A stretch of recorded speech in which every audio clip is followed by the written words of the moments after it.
Salatullah salamullah ala taha rasulillah.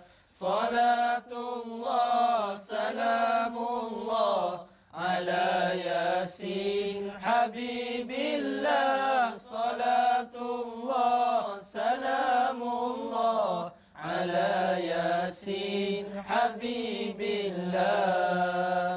Assalamualaikum warahmatullahi wabarakatuh. Waalaikumsalam warahmatullahi wabarakatuh. Alhamdulillahi rabbil alamin, wassalatu wassalamu ala rasulihil amin wa ala alihi wa ashabihi ajma'in. Rabbi shrah li sadri wa yassir li amri wahlul 'uqdatam min lisani yafqahu qawli. Subhanaka la ilma lana illa ma 'allamtana innaka antal alimul hakim. La haula wa la quwwata illa billahil aliyyil azim. Laqad qala Allah Ta'ala fi kitabihil aziz fi surat At-Tariq. A'udzu billahi minasy syaithanir rajim. Falyanzuril insanu mimma khuliqa. Khuliqa mimma dafiqa. Yakhruju min bainis sulbi wat taraib. Innahu ala raj'ihi laqadir. Yawma tubla sarair. Fama lahu min quwwatin wala nasir. Sadaqallahul azim. Alhamdulillah, sedang penonton yang dirahmati Allah Subhanahu wa taala. Bersama kami di dalam Madrasah Al-Quran TV Hijrah. Kesyukuran yang tidak terhingga kerana Allah Subhanahu wa taala mengizinkan kita sekali lagi bertemu di dalam madrasah ini untuk sama-sama kita meneruskan ulang kaji, munaqashah, perbincangan kita di dalam surah-surah yang terkandung di dalam Al-Quran, dan kita masih lagi membicarakan beberapa perbahasan yang terkandung di dalam surah At-Tariq, surah yang ke-86 yang terletak di dalam 114 surah yang ada di dalam Al-Quranul Karim. Surah ini mengandungi 17 ayat dan kita sedang membicarakan ayat yang ke-5 hingga ayat yang ke-10, yang mana ayat ini menceritakan tentang beberapa kuasa Allah Subhanahu wa taala, antaranya Allah menciptakan manusia dan Allah membangkitkan manusia itu kembali sesudah dimatikan. Apabila mereka hidup, dimatikan dan dibangkitkan semula. Ini ialah satu ciptaan dan kejadian yang Allah ciptakan dalam proses kehidupan manusia kerana bagi menemplak, bagi untuk menerangkan kepada orang-orang yang takabur, orang yang sombong, yang engkar dengan Allah, yang lupa siapa diri mereka sebenar, dengan kuasa yang mereka ada, dengan harta yang mereka miliki, dengan kekuatan yang mereka ada, akhirnya mereka lupa siapakah mereka sebenarnya di sisi penciptaan. Akhirnya Allah remind, Allah ingatkan dengan ayat-ayat yang menceritakan tentang penciptaan manusia. Allah Subhanahu wa taala sebut kepada kita ayat khuliqa mimma dafiq, kita ini diciptakan daripada air yang terpancar. Yakhruju min bainis sulbi wat taraib, iaitu yang keluar di antara dua jenis tulang, dada dan punggung ini, yang di situ terhasilnya proses awal kelahiran telur bagi lelaki dan juga telur bagi wanita, iaitu apa dia?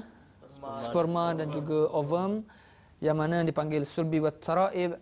Dan Allah sebutkan masalah air mani, air yang terpancar ini, yang lahir, yang keluar daripada dua jenis tempat ini, menunjukkan kuasa Allah Subhanahu wa taala. Namun di sebalik ayat ini, akhirnya kita mengkaji dengan beberapa penemuan ayat-ayat yang lain dalam Al-Quran yang turut menceritakan proses kejadian manusia ini juga sebenarnya datang bukan saja daripada air yang terpancar, tetapi Allah perincikan lagi air itu bukan semata-mata air yang terpancar, malah air itu merupakan sejenis air yang hina. Ya Allah sebutkan di dalam surah Al-Insan ayat yang kedua, Inna khalaqnal insana min nutfatin amsyajin nabtalih. Kami jadikan sejenis daripada air yang bercampur, dan antaranya disebut di dalam surah As-Sajdah ayat yang ke-8, summa ja'ala naslahu min sulalatin min ma'in mahin. Ya.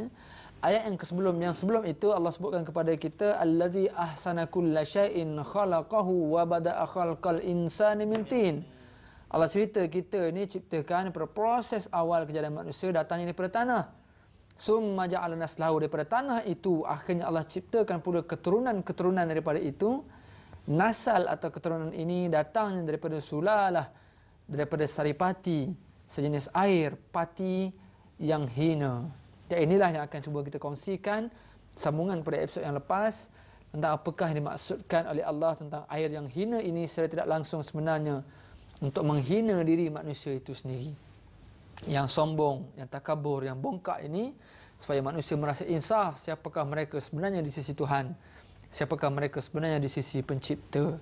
Pentingnya kita kena ingat tengah kita sombong, tengah kita marah orang, tengah kita derhaka kepada mak, tengah kita sombong dengan Allah, apatah lagi bila teringat ayat ini akhirnya menghinakan kita. Itu ayat. Kemudian Allah berikan kita pula beberapa jenis bentuk fizikal untuk menghina diri. Apakah contohnya? Beberapa bentuk perlakuan yang mana bila kita buat untuk menghina diri kita yang telah Allah sediakan. Sujud ketika semayang. Canggih macam mana pun kita, kaya macam mana pun kita, berkuasa macam mana pun kita tetap kena merendahkan diri kita ke tanah. Dengan diberikan satu sistem fisiologi di situ, iaitu kita kena membongkokkan diri kita, dahi, hidung, semuanya kena melekap ke tanah. Tangan, lutut, semua sekali kena dikembalikan ke tanah. Kan? Satu bentuk fizikal untuk menghina manusia. Dan bagaimana Fir'aun laknatullah dalam peristiwa ketika mereka mempunyai kuasa satu dan nikmat yang diberikan kepada Musa dan juga Bani Israel akhirnya hancur kerajaan Fir'aun. Bagaimana Fir'aun mencipta sistem kehidupan istananya dalam bentuk piramid itu antaranya, dan juga tempat disemadikan jasad-jasad bila mereka mati ini dalam piramid-piramid yang mereka cipta khas yang tidak boleh ditandingi itu. Antara design ataupun seni reka, seni bentuk yang dibuat piramid itu ialah orang yang nak datang tengok tak boleh berdiri. Semua kena bongkok nak masuk tu. Pernah masuk piramid? Cara ngangguk macam pernah masuk? Dah tengok. Yang mana dia design bagaimana angkuhnya Firaun ini, dia tidak bagi orang nak datang jumpa dia walaupun dia dah mati, datang boleh jumpa berdiri macam ni. Dia nak orang nak jumpa dia mesti bongkok. Akhirnya dia buat tangga nak turun masuk dalam piramid itu. Tangga tu bila kita berdiri pijak tangga dengan shilling itu memang rendah. Kita memang tak boleh berdiri. Jadi kita kena tunduk bongkok. Bayangkan dah turun tangga, kena tunduk pula lagi. Macam mana gayanya tu? Memang teruklah gayanya. Memang teruk. Ya? Memang dahsyat. Ya?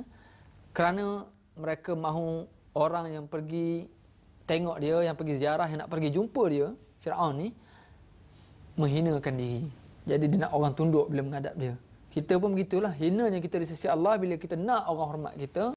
Sehingga macam-macam lah yang kita buat dalam bentuk fizikal supaya menghinakan diri kita. Sedangkan penghinaan diri ini sebenarnya yang paling layak ialah kepada Allah Subhanahu Wa Taala, bukan kepada makhluk.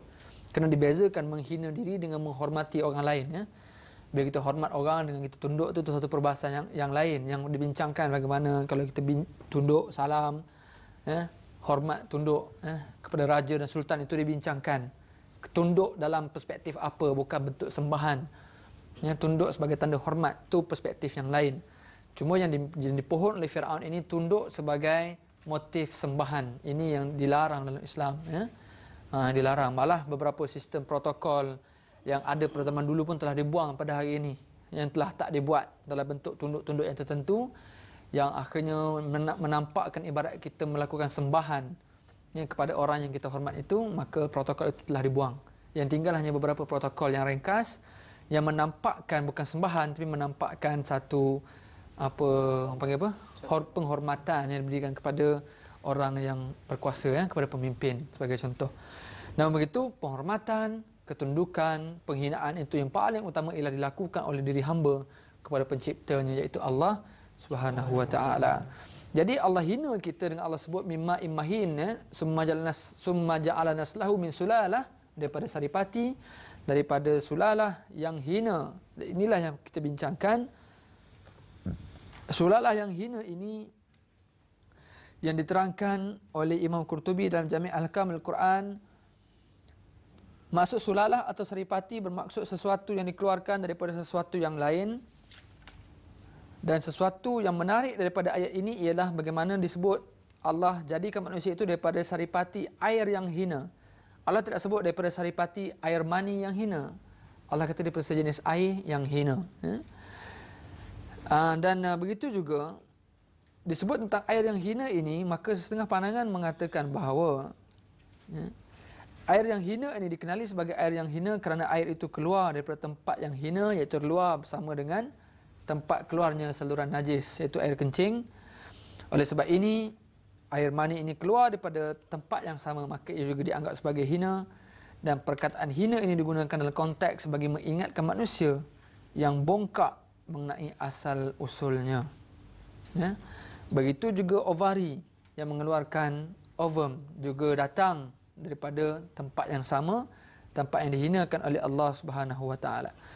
Pun begitu, ada setengah pandangan dalam setengah tafsiran menjadikan perkataan saripati ini bukan saripati ataupun sulalati mimma mahin. Mahin ini mereka istilahkan bukan hina tetapi lemah.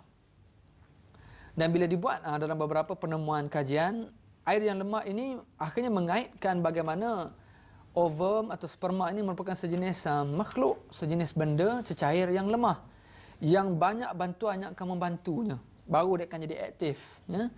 Sebagai contoh yang ada di dalam perbahasan Quran saintifik ini, bagaimana dikaitkan ovum yang lemah ini sebenarnya dia tidak berkuasa, dia tidak mampu untuk bergerak sendiri kecuali kalau adanya bulu-bulu kecil, dia panggil cilia tu. Bulu-bulu kecil yang berada dalam tiub fallopian inilah yang akan membantu ovum untuk bergerak sebelum disenyawakan oleh sperma. Jadi bila mana bulu-bulu kecil ini tidak membantu ovum untuk memperjalankan ovum, dalam peristiwa Isra' tu, memperjalankan perkataan Sarah, memperjalankan cilia, memperjalankan ovum untuk bertemu dengan, untuk berada pada tempat persenyawaan, maka ovum ini tidak dapat bertahan lama.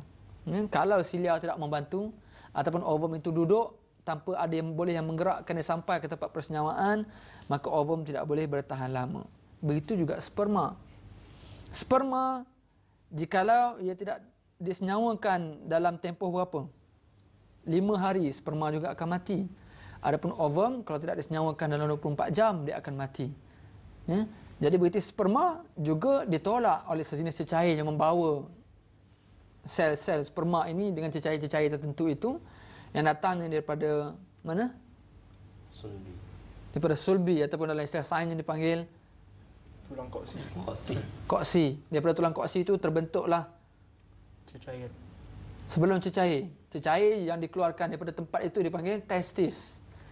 Kerana beberapa pun istilah sains lah yang kita sebutkan, ataupun telur bagi lelaki. Bagaimana testis ini akhirnya akan mengeluarkan sperm. Sperm ini tidak akan boleh berenang menuju ke ovum jika tidak dibantu oleh cecair-cecair khas yang dibina, yang diciptakan oleh Allah Subhanahu Wa Taala. Jadi dalam setengah kajian menunjukkan cecair ini namanya seminal vesicle, prostat dan seumpamanya, benda-benda yang memproses untuk memperjalankan sperma. Justru kalau sperma tidak disenyawakan dalam tempoh 5 hari, dia juga akan mati. Begitu lemahnya ovum, lemahnya sperma. Semua ini menunjukkan kaitan dengan mahin, sama ada air yang hina atau air yang lemah yang tidak punya kuasa. Justru kedua tafsiran ini adalah benar lagi relevan dengan penemuan semasa.